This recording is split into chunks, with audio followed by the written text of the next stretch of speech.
دغه معلومات د نشئی توکو پر وړاندې د مبارزې وزیري سلامت اعظمي په ننګرهار کې د کوکنارو د کښ مخنیوي او له منځه وړلو پلان جوړونې یو ورځني کنفرانس کې وکړې. دغه کنفرانس چې د لړم په 9 جلال آباد شاهي ماڼۍ کې ترسره شو، ننګرهار والي سربیره د کونړ او لغمان ولایتونو استازو د یادو ولایتونو یو شمېر ولسوالانو، امنیه قمندانانو، مخدره توکو پر وړاندې مبارزې وزارت، اړوند مدیرانو، امنیت امرینو، کورنیو چارو وزارت، یو شمېر مسؤلینو او د 201 سیلاب قل اردو قمندان برخه لرله.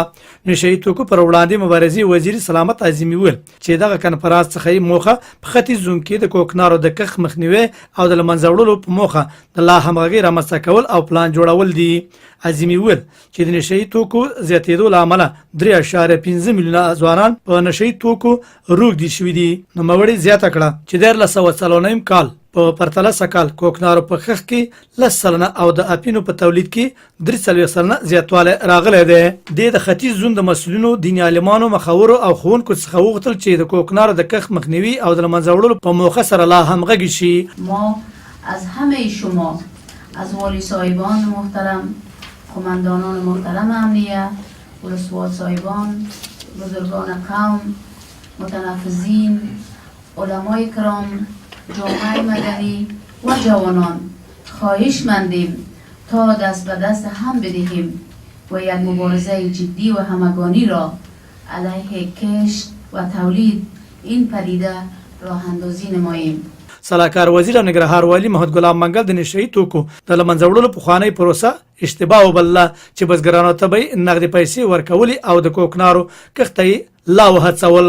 نوموړي ویل چې د نشئی توکو د کښت څخه 3 سلنه بزګران او 90 سلنه نړیوال او داخلي مافیا ورنګټه ترلاسه کوي.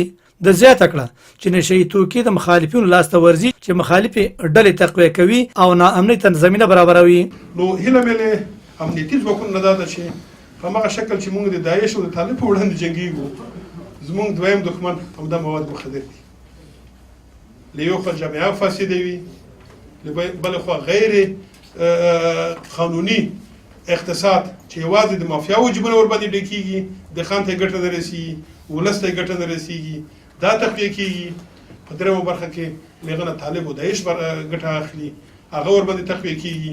نو بنان لکه څنګه چې له طالبانو سره مبارزه کوو، جنګیږو، د داعش په وړاندې جنګیږو، زما هیله او خواهش دا دی چې په هماغه شکل سره تریاک یا مخدره مواد خپل دښمن وبولو.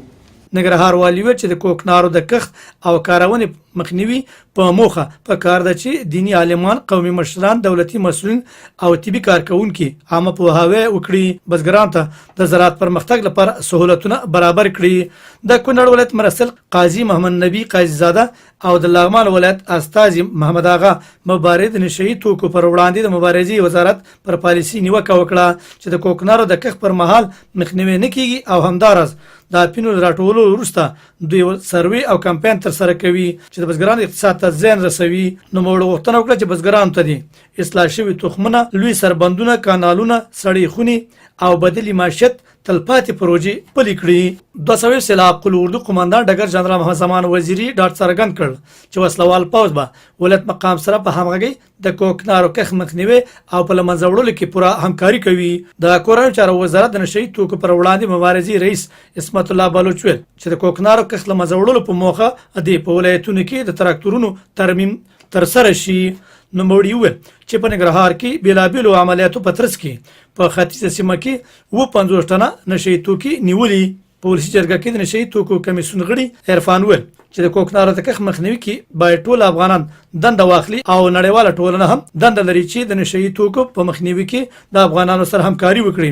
د حج او اوقاف رئیس مولوي عبدالظاهر حقانی د اسلام له نظره د نشئی توکو کښت او کارونه حرامه وبلله او د نشئی توکو زیانونه یې بیان کړل او ډاډ ورکړ چې ټول علما به د منبرونو لارې یو ځل بیا په دغه برخه کې عامه پوهاوی وکړي. د غرض نشئی توکو پر وړاندې مبارزې وزارت مسؤلین لوري د کوکنارو کښت له منځه وړلو په اړه د غونډې برخوالو ته پریزنټیشن وړاندې کړ.